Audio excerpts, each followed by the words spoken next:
ఇప్పుడు మనం స్టూడెంట్ ప్రోగ్రాంలో 10వ భాగానికి వచ్చినాం కదా.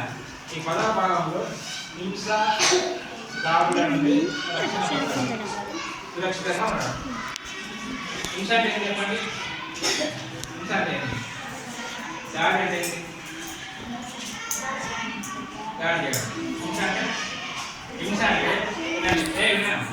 అంటే మాటల ద్వారా హింసించడం.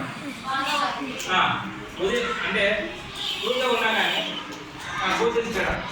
అర్థమైందా? దాని ద్వారా మనం నేను ఊరుకున్నా కానీ అది చెప్పిన కదా. ఏమైనా పక్కన ఇస్తున్నారు కదా కొంటారు, అది కూడా హింసనే. అది కూడా హింసనే. కాబట్టి ఇవన్నీ తిట్టడం, దిక్కడం, దిగడం, ఏమి లేకపోతే దొంగగా ఒక మీద పోవడం, ఇవన్నీ కూడా హింసిస్తారు. ఇక్కడ ఏమి United nations convention on the rights of child. తర్వాత ఇంకోటి ఏంటంటే విద్యార్థి చట్టం. ఈ విద్యార్థి చట్టంలో ఆర్టికల్ 17(1) ఏముంటుందంటే చిన్న అంటే పిల్లల్ని ఏమి వాళ్ళని కొట్టినా తిట్టినా కూడా హింసనే అంటారు. అర్చన కూడా ఉంటారు. దానికి తగినటువంటి శిక్ష ఉంది అని ఆర్టికల్ 17 చెప్తుంది. ఏమి విద్యార్థి చట్టం. తర్వాత ఎవరికైనా పిల్లలకి ఏదైనా ఇబ్బంది కలిగినప్పుడు ఏమి ఏ పరిస్థితి అయినప్పుడు ఇక్కడ 109 రిపోర్ట్ చేస్తే ఏమి వాళ్ళు మీకు తెలియాలి. అర్థమైనా? ఇది నంబర్ కూడా ఇవ్వడం జరిగింది. కాబట్టి ఎవరికైనా ఇబ్బంది కలిగి వాళ్ళు పోలీసులకు కానీ ఎవరికైనా కంప్లైంట్ చేస్తే పోక్సో చట్టం ఏం చేస్తారంటే మిమ్మల్ని హింసించిన వాళ్ళు ఏం చేస్తారు? ఏమి జైలు తీసుకెళ్ళి జైల్లో పడేస్తారు. కాబట్టి అన్ని చట్టాలు ఉన్నాయి. పిల్లలకు చాలా భద్రత కావాలి, పిల్లలకు చాలా సంరక్షణ కావాలి. ఈ కాలంలో ఏం చేస్తున్నారంటే పిల్లల్ని తల్లిదండ్రులు పడిస్తారు. పిల్లలు ఏం చేస్తారు? తల్లిదండ్రులు లెక్క చేయరు. అట్లా ఉన్నప్పుడు పిల్లలు తల్లిదండ్రులను లెక్క చేయాలి. వాళ్ళు ఎక్కువ మాడినాలి, తల్లిదండ్రులు లెక్క చేయాలి, పట్టించుకోవాలి. ఇళ్ళకు చేసిన తప్పనిసరిగా మీ అమ్మ లేదా ఈరోజు ఎక్కడ పోయినమ్మా, ఏం చేశారు, స్కూల్లో ఏం చేశారు అని అడుగుతాను. వాళ్ళు నువ్వు కూడా ఏం చెప్పి మీ నాన్న అడగకుండా మీ అమ్మ అడగకపోయినా నేను స్కూల్ దగ్గర విధంగా జరిగింది, కాఫీ జరిగింది అని చెప్తే మీకు జ్ఞాపకం బాగా జరుగుతుంది. అర్థమైందా? మీరు అలా కాకుండా మీ అందరికి మీరు మీ అమ్మ నాన్న వాళ్ళకి పడుతుంటే ఏమి మీ తల్లిదండ్రుల మధ్య పిల్లల మధ్య ప్రేమ తగ్గిపోతుంది. అర్థమైందా? కాబట్టి తప్పనిసరిగా పిల్లలు తల్లిదండ్రులు కూర్చొని మాట్లాడాలి, వాళ్ళు కూడా పిల్లలతో మాట్లాడాలి.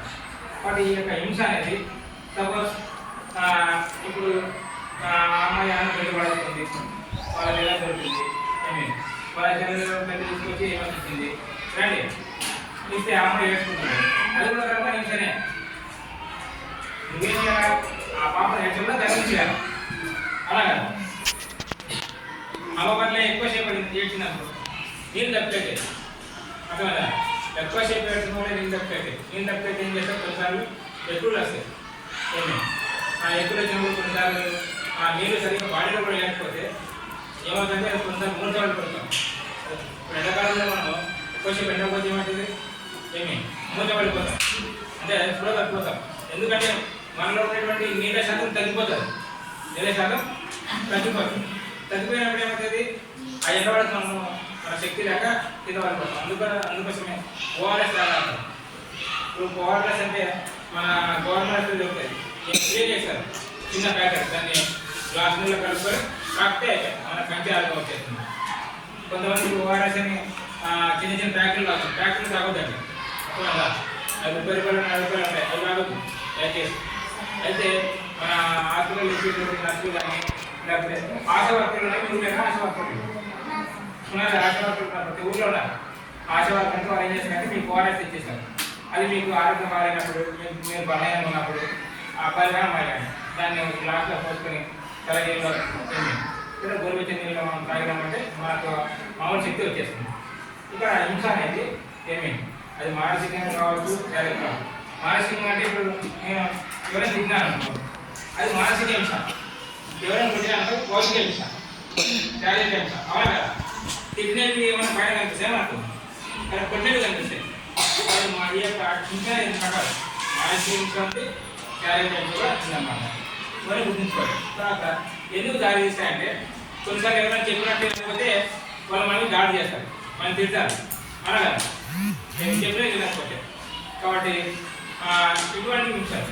ఇంకా కొంతమంది ఏం చేస్తారంటే రాళ్ళతో కొడతారు, ఏమి కొంతమంది బేలతో కొడతారు, కొంతమంది నీకు తెలపని ఏం చేస్తారు, నీ బుక్కులు లింక్ చేస్తారు, నీ బ్యాగులు లింక్ చేస్తారు. అదో రకమైన ఇంత అంతే.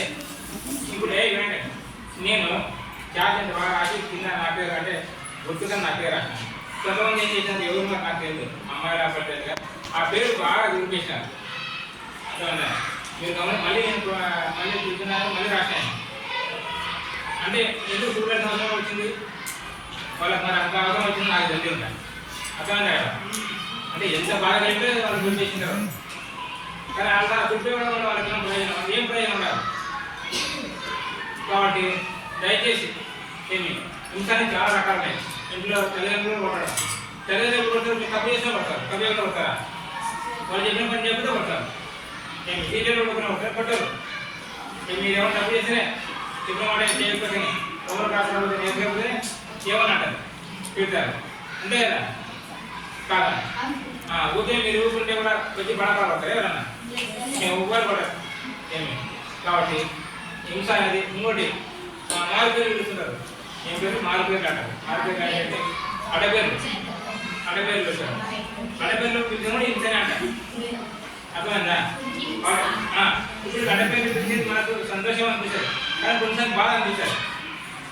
దయచేసి అడపేర్లు కూడా పెడుతుంది. మామూలుగా మంచి పేర్లు ఉన్నాయి, ఆ పేరు పిలుచుకోండి, గుర్తుపెట్టుకోండి. తర్వాత కొన్నిసార్లు పుచ్చు లాగడం, పుచ్చు కూడా లాగే కూడా హింసనే. ఇవన్నీ ఇంట్లో రకాలు ఉన్నాయి. రాసిన కదా, భావోద్వేగ హింస, లైంగిక హింస, శారీరక హింస, హింస. హింస అంటే అమ్మ నాయకులు కొట్టారు, కొన్నిసార్లు అమ్మలే నాయకులు కొట్టారు. ఏమి ఆత్మహత్యలు కూడా ఉంటాయి. కాబట్టి దానికి భయం కాదు. నువ్వే బాగున్నావు లేదు, ఇంకా ఎగతా చేస్తారు కొంతమంది, నువ్వే రాసినావు లేదు, నువ్వే చదివినావే అంటారు కొంతమంది. అది కూడా శిక్ష కిందకి హింస కిందకి వస్తుంది. కాబట్టి ఇవన్నీ అవన్నీ కూడా హింస కిందకి వస్తాయి. కాబట్టి ముఖ్యంగా మనం ఏం చేయాలంటే ఈ దాడుల నుంచి రక్షణ కావాలి. ఈ దాడుల నుంచి మనకు రక్షణ కావాలి.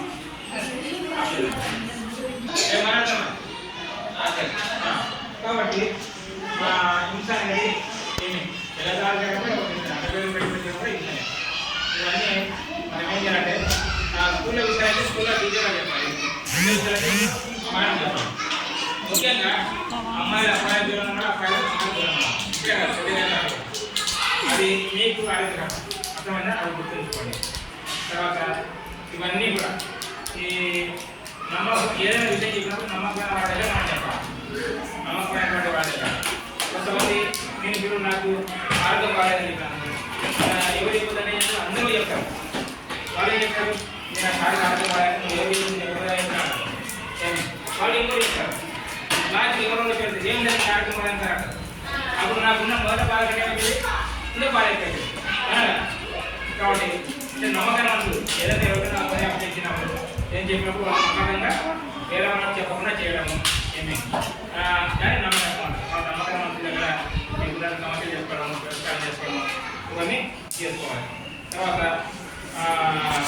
ఈ యొక్క శారీరక హింస, మానసిక హింస అనేది మంచికి చాలా బాగా చెప్తుంది. వాటికి దూరంగా ఉన్నాం, వాటికి దూరంగా అందరితో కొట్లాడకుండా సత్యతగా ఉంటాం. సత్యగా ఉన్నప్పుడు మనం చేస్తాం ఆరోగ్యంగా కొట్లాడితే ఆరోగ్యం వెళ్ళిపోతుంది. అర్థమైందా?